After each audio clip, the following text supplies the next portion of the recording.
Feliz día a la audiencia.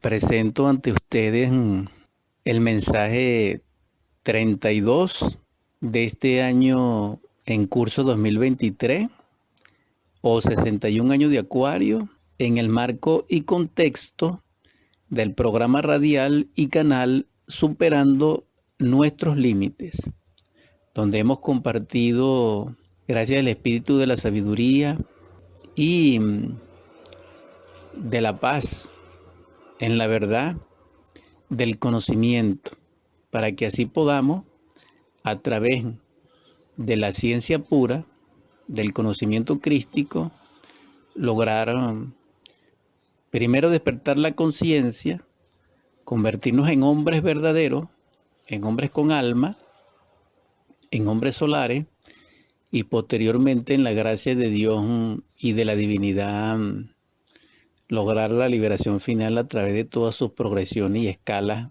Amén. En el nombre del Cristo, que es nuestro Salvador y Redentor, en la paz de Él, que intermedia por nosotros ante el Padre, que la paz más profunda reine en vuestros corazones, en vuestros espíritus, para que sea partícipe de la luz y con ella y en ella vuestra vida sea próspera y plena. Amén.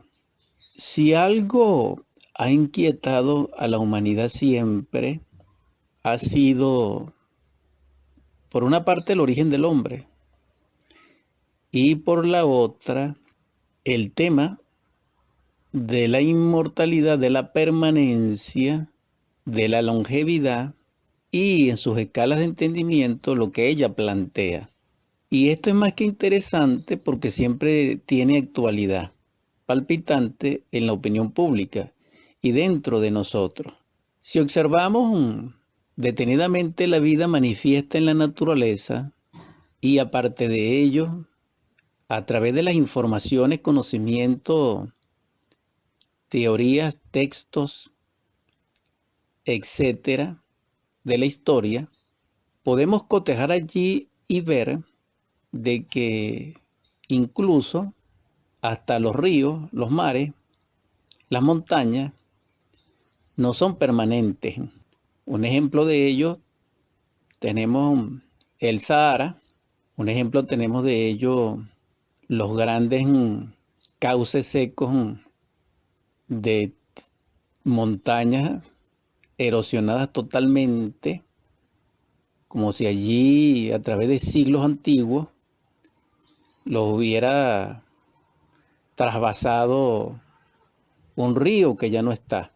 Como ejemplo de ello tenemos esas zonas áridas terribles de los desiertos y que llaman la atención por su silencio y belleza sepulcral, por su calor y también porque constituyen lo que se ha llamado los grandes cañones.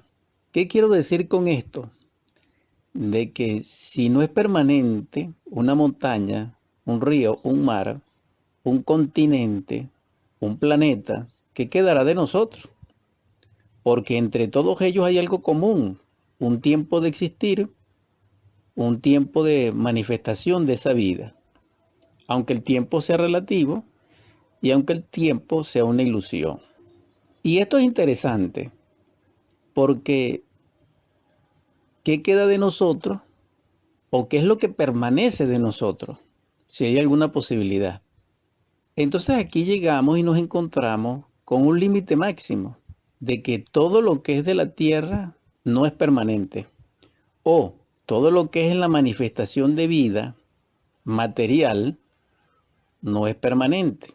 Para que la materialidad o la vida físico-química se vuelva permanente o se convierta, necesita de una mutación, de una transmutación. Cuando eso se logra, lo que no es permanente, que es, dijéramos, totalmente permanente en el sentido de inmortal, se cristaliza. Y en esa mutación, en esa transmutación, en esa conversión, lo que es permanente se hace y se realiza. Aclaro, La materia no es permanente en su estado natural, en su estado, dijéramos, normal. Para que la materia se haga permanente y deje de ser no permanente, se necesita de que la sustancia, de que la fuerza, de que la energía, del que poder permanente surja en ella, nazca en ella, para que la convierta, para que la transforme, para que la mute, para que la transmute en su contenido permanente. Entonces, aquí conseguimos la ciencia pura. Aquí conseguimos la clavícula de Salomón. Aquí conseguimos la llave que abre todos los imperios y todos los portales. Aquí encontramos la espada flamígera y aquí encontramos el verbo de Dios, el donum Dei, el don de la ubicuidad, el elixir de la larga vida y la piedra filosofal. Y esto en síntesis es el Cristo, porque el Cristo es la roca y esa roca contiene estos 4 aspectos. Entonces, el Cristo, el Cristo, el Christus es lo permanente en el universo, en el cosmos, en la naturaleza divina, y nos lleva, porque Él es el camino, la verdad y la vida. Entonces Él nos lleva a la verdad y a la vida en su origen, en su fuente, donde mora el Padre de toda paternidad.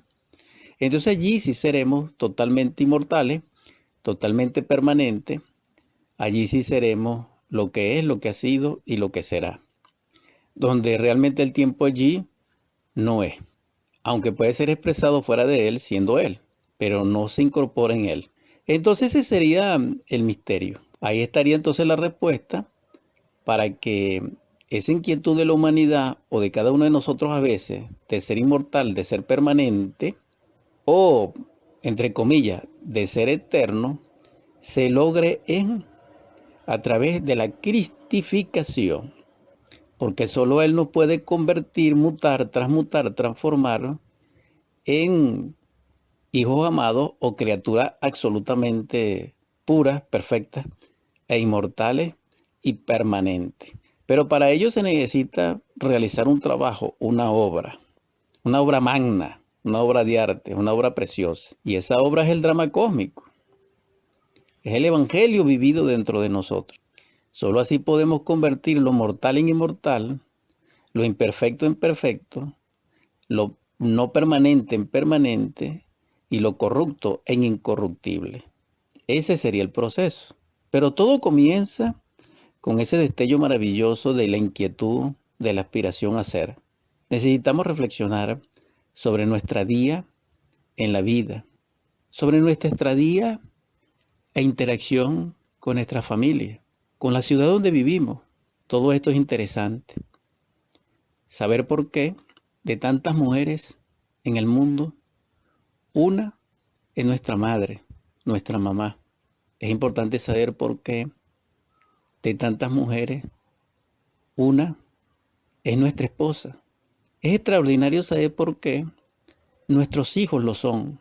También es trascendental saber por qué estamos contritos, por qué sollozamos en silencio, por qué fracasamos, por qué. Para ello necesitamos autoconocimiento. Y el autoconocernos implica estudiarnos a nosotros mismos, plantearnos como proyecto de vida, como propósito. Esa es la inquietud. Así lo no permanente se vuelve permanente. Así lo transitorio se vuelve lo que es, lo que ha sido y lo que será. Ahora bien, con respecto a la inmortalidad la confiere el Cristo y en ciencia pura es un gas amarillo y blanco. Y ese gas es el elixir de la larga vida y contiene la medicina universal y que es depositado por el gran globo solar de nuestro sistema solar de oro a aquel iniciado que se ha perfeccionado a tal punto que por amor a la humanidad doliente ha renunciado a la felicidad nirvánica y a convivir con los dioses, renunciando a ello para servir a la humanidad, a los humanoides, a los que estamos condenados a la pena de vivir. Entonces él es honrado 3 veces y para que cumpla su misión, Dios le da el regalo de Cupido, que es ese gas, ese elixir de larga vida, que es el de la eterna juventud, y que se relaciona con el Mercurio, con el gentil hombre. Y ya esto es algo maravilloso, extraordinario, superlativo. Aquí queda resuelto esa inquietud manifiesta. Ahora, lo otro sería lo del origen del hombre. Y voy a ser sintético allí, porque el origen del hombre verdadero, en el sentido exacto de la palabra, deviene de la cristalización del germen solar, prototipo del hombre verdadero emanado del Logos, desde las dimensiones superiores de la naturaleza a este mundo material físico-químico. Esto quiere decir que una cosa es el origen del animal intelectual equivocadamente llamado hombre, que no es más que somos unos mamíferos intelectuales, racionales bípedos, tricerebrados, pero no somos hombres verdaderos. Entonces hay una diferencia entre esos orígenes, porque sería interesante plantear y estudiar de que el origen del humanoide, de la raza aria, deviene de la raza atlante. Y en la raza atlante hubo una hibridez, igual que cuando la hubo en la raza lemur. Por eso también somos animales intelectuales, por el abuso de la energía creadora. Es decir, por